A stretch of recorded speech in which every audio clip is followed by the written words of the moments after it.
से ज़्यादा चक्कर भी लगाते हैं यहाँ स्टेडियम का।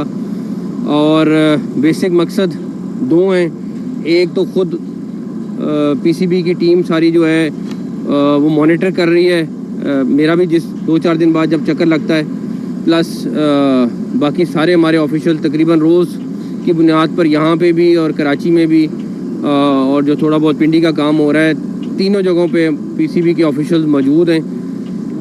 और दूसरा, आपके ज़रिए सारी दुनिया तक ये बताना कि स्टेडियम्स की जो कंस्ट्रक्शन की पेस क्या है और 2 महीने पहले, 1 माह पहले और आज के दिन में कितना काम हो गया है।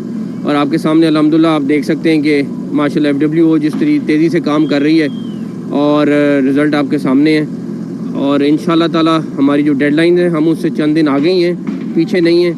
और हमारे पास फिनिशिंग के लिए भी काफ़ी ज़्यादा टाइम होगा। ये जो सामने वाली बिल्डिंग है ये सारा इंक्लोजर्स वगैरह हैं और उसके जो पीछे है बिल्डिंग बन रही है वो पीसीबी का हेडक्वार्टर होगा। तो दोनों बिल्डिंग्स इंशाल्लाह ताला रेडी हो जाएंगी अपने टाइमलाइंस के हिसाब से।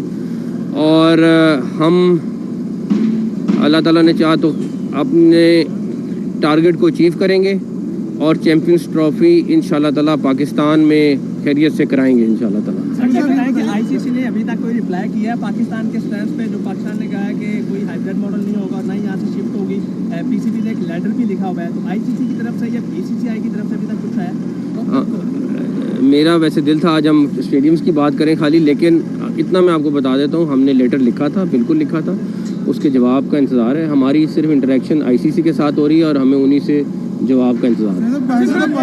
तो ये आपके प्रोजेक्ट देखकर जो आपके वज़ारत आला का दौर था वो भी याद आ गया है, लेकिन मुझे ये बताइएगा कि क्योंकि आज कबड्डी टीम ने आना था इंडिया की पाकिस्तान में, लेकिन वो इंडिया ने इनकार कर दिया। और फिर आपने देखा कि यहाँ पर सिखों की भी बहुत बड़ी अभी तादाद पाकिस्तान में आई हुई है और तमाम मामला पूरा मन गुजर रहे हैं।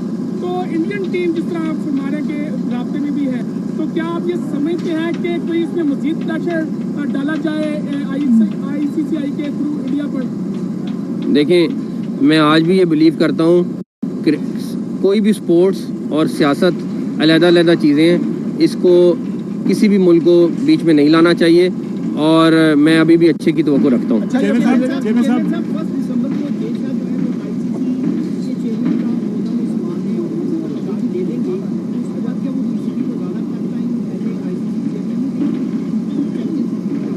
मेरे नहीं ख्याल में कि कोई भी हमें टफ टाइम दे सकता है, लेकिन उसकी बेसिक वजह यह है कि हर जो वहाँ का मेंबर है उसका अपना राइट है और इस तरह चीज़ें नहीं हो सकती। लेकिन मैं आपको कह रहा हूँ कि जैसे पहले का, अभी भी मैं चैम्पियंस ट्रॉफी के बारे में इंशाल्लाह ताला अच्छे की तवक्को रखता हूँ।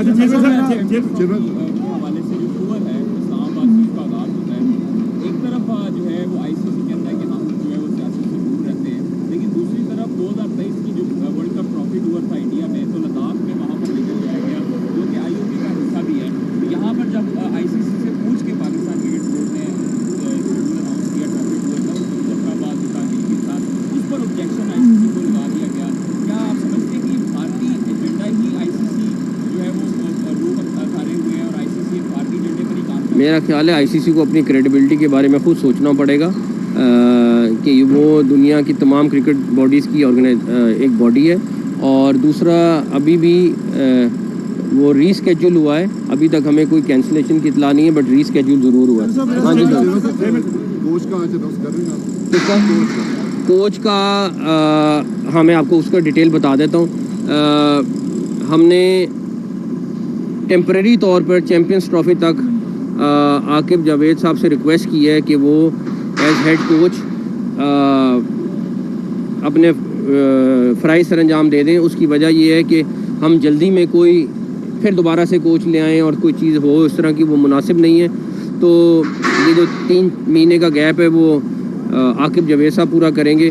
डेफिनेटली उनका था थोड़ा सा कि मैं और चीज़ों पे फोकस करना चाहता हूँ, बट हमने उनसे रिक्वेस्ट की नहीं कि 3 महीने आप एज हेड कोच काम कर लें और उसके बाद हम उनके लिए 1-2 चीज़ें और वर्किंग कर रहे हैं वो करेंगे। तो सिर्फ वाइट बॉल के, और ये वक्ती तौर पर हैं सिर्फ, और हम हेड कोच के लिए प्रोसेस शुरू करने जा रहे हैं अगले 10-15 दिन में, ताकि हम सर्च करके अच्छा हेड कोच ला सकें।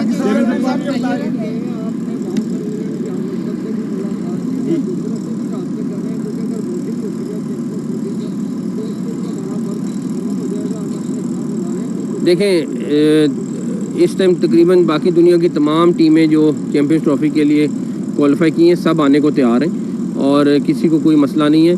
मैं आज भी कहूँगा कि अगर इंडिया को कोई कंसर्न है तो हमसे बात करें, हम उसका कंसर्न दूर कर देंगे, क्योंकि मेरा नहीं ख्याल कोई ऐसी वजह है जिसकी वजह से इंडियन टीम ना आ सके। इंडिया की टीम नहीं आती कि ऑप्शन है आपके पास, आप अभी तोको करें, सारी टीमें आएंगी इंशाल्लाह ताला। मेरा सवाल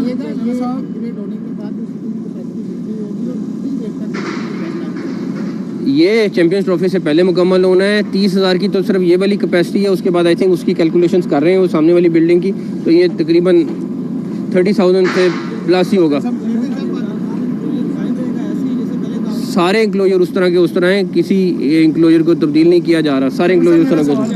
मेरा सवाल ये है कि पाकिस्तान की इज्जत क्रिकेट ज़रूरी है क्या? इंडिया अगर कहता है कि हम ना आईसीसी बात मान रहा है ना इंडिया हमारी बात मान रहा है, तो हम क्रिकेट का बाइकआउट नहीं करेंगे आईसीसी के साथ? ठीक है यार, जहाँ मर्जी ले जाओ, हम नहीं खेल रहे। जब हमारी शराइत पर आप आओगे तब हम खेलेंगे, हमें हमारे मुल्क की इज्जत और हमारी बात पे आ रही है। पाकिस्तान की इज्जत सबसे पहले, बाकी आप देखें आगे क्या होता है।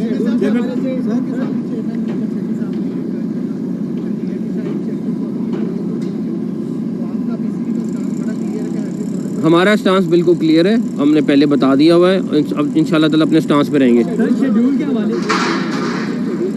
आईसीसी ने शेड्यूल अनाउंस करना है और मुझे उम्मीद है कि जल्द अनाउंस करेंगे, और हम खुद वेट कर रहे हैं शेड्यूल का कि वो अनाउंस करें ताकि उस हिसाब से तैयारियां कर सकें। अभी तक जितनी भी आईसीसी की हैं जी, हम वेट कर रहे हैं क्योंकि हमें खुद इंतज़ार है कि जितनी जल्दी शेड्यूल अनाउंस होगा उस हिसाब से हमने तैयारी करनी है। जितना अब तक आपकी कॉरस्पॉन्डेंस हुई है आईसीसी के साथ, उसमें हमें मतलब लग रहा है कि वो बाइस्ड है, तो क्या इस रवैये पर भी कुछ पाकिस्तान क्रिकेट बोर्ड रिलेक्टेंस या कोई लेटर या उनको कोई लेटर लिखेगा? क्योंकि अभी तक ना शेड्यूल अनाउंस हुआ है, ना चीज़ें जो है वो डेडलाइन की तरफ लेके जाई जा रही हैं आईसीसी की तरफ से। हमने अपना जो सवाल थे वो उनको लिख के दे दिए, वो उनके सवाल जवाब का इंतजार है। बताइएगा कि बोर्ड की बातें हो रही हैं कि इंडिया को मनाने के लिए ये कहा गया कि आप एक मैच इधर खेल रहे हैं लाहौर के अंदर, बाकी अगर सेमीफाइनल होगा दुबई के अंदर होगा, इस तरह की जो खबरें करते हैं, कोई ऐसी बात मुहावरात की सुनी जा रही थी। पहली बात ये है कि अगर आपके पास इंफॉर्मेशन नहीं है, उसको हमने चीफ सिलेक्टर से हटाया था, लेकिन उसके बाद से वो कंटिन्यूसली काम कर रहा है और ठीक है ना, मुसलसल वो काम कर रहा है उसको। और आपको अभी पता चला है वो कोऑर्डिनेट मेरे ख्याल में 2 महीने से कर रहा था ये सारी चैम्पियंस ट्रॉफी का, तो किसी को हटा। मेरे लिए रज़ाक भी इम्पोर्टेंट है, हमारे लिए यूसुफ भी इम्पोर्टेंट है, मैं यूसुफ को भी कहीं नहीं जाने दे रहा। हमारे लिए हर क्रिकेटर, मैं क्रिकेटर इकट्ठे करो या मैं उनको जाने दूँ कि वो चले जाएं, तो मैं तो और भी क्रिकेटर जो हैं उनको भी कंसल्ट कर रहा हूँ, उनके साथ भी कि यार आप आएँ और हम आगे इकट्ठे काम करें। Thank you.